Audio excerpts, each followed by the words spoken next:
parole tout de suite à Mohamed Ramach. باش ما نبانش عيان حدا السي احمد بن الصداق. هذا واحد النص اللي كتبته انا شخصيا، هو قصيده مستوحاه من قصيده ديال الشاعر الكبير احمد مطر، وهي تهنئه للحزب البي جي دي، الحزب الكبير اللي عتقنا.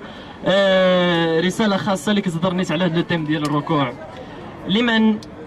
لمن نشكو مآسينا ومن يقوم ظهورنا ويجدينا، أنشكو ركوعنا ذلا لحكومتنا، وهل راكعة من ستنقذنا، قطيع نحن ومن على الفرس راعينا، ومنفيون نمشي في أراضينا، ونعرب عن تعازينا لنا فينا، فوالينا أدام الله والينا، رآنا أمة وسطا، فما أبقى لنا دنيا ولا أبقى لنا دينا.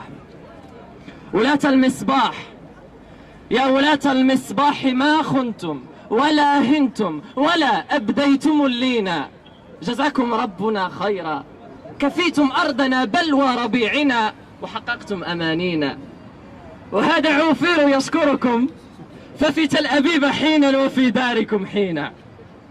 ولاة المصباح ما خنتم ولا هنتم ولا أبديتم اللينا، جزاكم ربنا خيرا، كفيتم أرضنا بلوى ربيعنا، وحققتم أمانينا. وها هو عوفير يشكركم، ففي تل أبيب حينا وفي داركم حينا.